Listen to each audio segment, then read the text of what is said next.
Sveiki, šiandienos tema – teatro pedagogiką baigęs studentas dirbantis pagal specialybę. Taigi dabar važiuosime pas mokytoją Andželiką į Pabradę.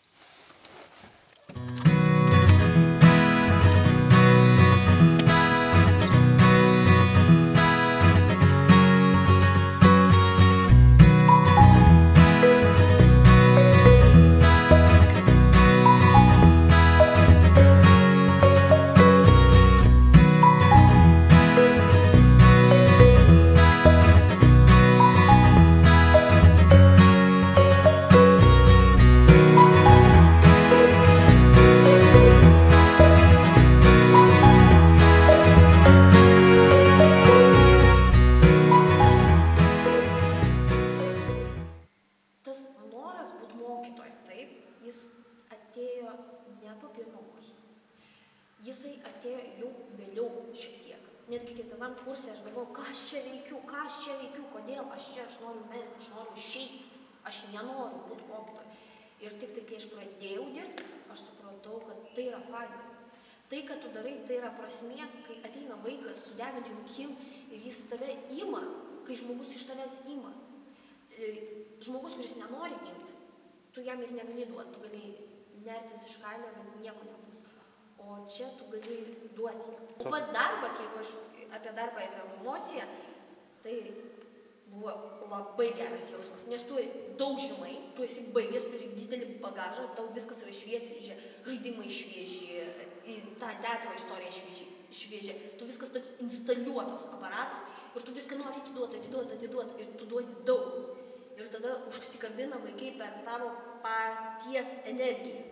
Jeigu tu ją paduodi, jie pasiima, o jiems to reikia aktyvo, energijos ir tokio jaunatviško drive.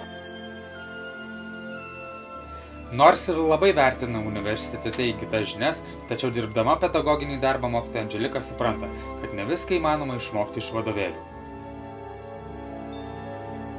Mes gaunam ką? Mes gaunam teoriją, taip, mes gaunam vaidybinės žinias, plastinės žinias, tada lėlių teatro, scenos kalbos, tuos tokius dalykinius. Ir mes žinom, kad su vaikais reikia bendrauti taip, mes žinom, kad reikia daryti tą, reikia elgtis taip, rengtis taip. Ir tu, kai ateini į mokyklą, tu žinai, bet kai tu pradėjai daryti, tu supranti, kad niekas neveikia. Arba kai kas veikia, kai kas neveikia iš viso. Ir tada tau yra šokas, kodėl neveikia. Juk buvo kalbėta, kad taip turi būti, taip. Pavyzdžiui, tu ateini, jeigu tu paspausi vaiką griežčiau, pasakys viskas, aš nenoriu lankyti teatro.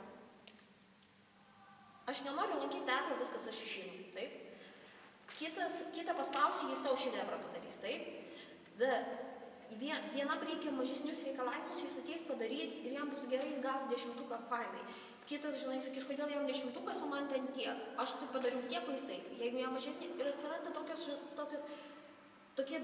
problemos. Ir tada tu turėjai laviruoti, taip. Atsiranda tokios, dar viena problema yra bendravimas. Tarkim, baigėtų universitetą, tau yra 20 kiek? 23-24 metai, taip? Tai tu praktiškai nuo to 18-mečio arba 19-mečio, nuo to 12-ko skiriesi tik tai keleriais metais. O jeigu dar atrodo kaip aš, kur visi painioja, kad čia galbūt mokinė 16-metė, taip, ar maks 18-metė, tai kaip tada dirbti? Kai, pavyzdžiui, yra kita lytis, taip, su mergaitėm, okei, jeigu, pavyzdžiui, tu moteris su mergaitėm yra okei, jos žiūri į tave kaip galbūt į draugę arba pavyzdį dar kažką, bet jeigu berniukas, pavyzdžiui, arba jeigu esi vaikinas ir ateina mergaitė, ir atsiranda tas įsimylėjimas mokytojo. Tada tu turi išlaikyti tą ribą ir pasakyti, aš visgi esu mokytoja, aš nesu mergina. Ir tada sakau, tam vaikinui, tu matai, aš esu ištekėjus. Aš negaliu būti tavo mergina, negaliu būti tavo draugė, taip. Aš esu mokytoja. Aš tave myliu kaip žmogų, aš tave gerbiu kaip žmogų. Nėra vaisto, nėra recepto. Tave neparašy, tu neperskaitysi vadovėlį. Pavyzdžiui, jeigu tave mokinys įsimylė, reikia punktas A daryti tą, punktas B daryti tą, punktas C. Aš labai tikiu, kad jeigu tu su kiekvienu žmogumi kalbi žmogiškai labai paprastai, tai jis išgirs. Jeigu tu ten pradėsi aiškinti statusais, aš esu ten tas ir tas, čia reikia taip ir taip, Viskas, atsiranda kažkoks barjeras, šaltis ir nusikelia. Mokytoja Andželika atvirauja, kad pragyventi vien iš teatro pamokoms mokykloje skiriamų valandų jaunai specialistai nėra lengva. Todėl ji priversta dirbti labai daug darbų. Kad nenukentėtų ne viena gyvenimo sritis, reikia geležinės disciplinos ir idealizmo. Tu, kai turi tiek veiklos, turi labai suderintą laiką, taip? Ir galiausiai kažkas vis tiek nukentės. Ir tai būna asmeninis gyvenimas. Šeima, namai, neišsiplausi grindų, neišsiplausi lėkščių, vyru nepasakysi, aš tave myliu, arba su draugais nesusitiksi, kenčia asmeninis gyvenimas.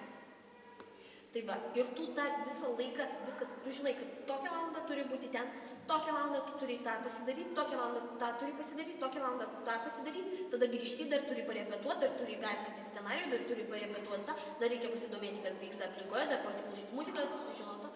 Ir kai tu visko tiek turi, tu turi išlaikyti va tą nenusėstą. Ir, čia rutina kiekvienos dienos. Tai labai normuotas laikas ir jeigu tik tai tu padarysi klaidą, kažkur patingėsi, atsipalaiduosi, pasakysi, padarysiu rytoj, čia nesunku, kitą dieną turėsi trigubai darbą. O jeigu taip, ar į mėnesį, 2 mėnesius, tiesiog atslūgs tau kūną. Mokytojai svarbu pažinti savo mokinius, nuolatos domėtis jų aplinka, kuri greitai kinta. Taip pat, anot mokytojos Andželikos, reikia neužmiršti, kad ateini dirbti su siela ir turi liestis prie jos švaromis rankomis. Turi būti degantis ir visada energijos. Ir antras dalykas, kad tu visada turi žinoti daugiau už juos, už savo mokymus, nes jie žino daug. Ir jeigu jie pamatys, kad kartelė žemesnė, viskas, krachas. Tai čia va šitas. Plius, tu neturi pamiršti tų specialybinių dalykų. Ta pati pedagogika, tas pats bendravimas, domėtis jų dar aplinka, kas jiems įdomu, kokius filmus jie žiūri, apie ką bendrauja, ką daro. Pavyzdžiui, šiandien aš tiek sužinojau apie savo 11-okus dabartinius. Aš įsižiūrėjau, Dieve, rimtai, čia žmonės taip šiais laikais elgiasi, o skirtumas gal 8, kiek metai, ne. 7-6 metai, taip, skirtumas tik tai. Ir galvoju, wow, tai pasikeitė. Ir tada, va tas dalykas, visada būti tokioj kariniai parengti. Tu ateini dirbti ne su daiktu. Tu ateini dirbti su siela, žmogaus siela, žmogaus vidiniu pasauliu. Ir tu turi turėti labai švarias rankas. Nes tu lendi tą sielą ir tu ją moduliuoji, taip, tu dėlioji ją, lipdai kaip skulptorius. Jeigu tu purvinom rankom terliosi belekai, viskas, šakės, tu žmogų gali nužudyti. Ir mes su Titu Varnu buvom kalbėję apie teatrą, kaip kiekvienas supranta tą teatrą. Ir aš esu pasakiusi tokią frazę jam, kažkaip įsidiskutavom ir išėjo iš kalbos, kad kiekvienas žmogus turi savo teatrą. Kiekvienas teatro pedagogas, būsimas arba esamas, jis turi savo teatrą. Jis supranta savo teatrą, jis turi tą tokį šviesos rutuliuką, taip. Ir kiekvienas supranta kitaip, kita spalva yra. Taip. Ir tu turi labai tikėti šituo ir turi labai tikėti žmonėmis, kurie ateina. Jeigu, pavyzdžiui, ateina pas tave vaikai, sako, man nepatinka teatras, aš noriu išeiti. Jeigu tau nerūpės, tau bus, ir išeik, kas man? Ir žmogus išeis. Bet jeigu tau rūpės, jeigu tu būsi jautrus, taip, ir šitas bus, ir tau rūpės teatras tas, ir tas darbas, ir tas vaikas, tik vienintelio dalyko reikia. Jautrumo ir tai, kad tau rūpėtų. Tai aš visiems teatro pedagogams linkiu, kad jiems iš tiesų rūpėtų. Nes jeigu nerūpi, gal geriau ir nebūk mokytojas. Labai džiugu, kad Lietuvoje yra tokių šviesių mokytojų kaip Andželika. O būsimiems teatro mokytojams norėčiau palinkėti stiprybės, ramybės ir, kaip pati mokytoja Andželika pasakė, rūpesčio kitais. Ačiū.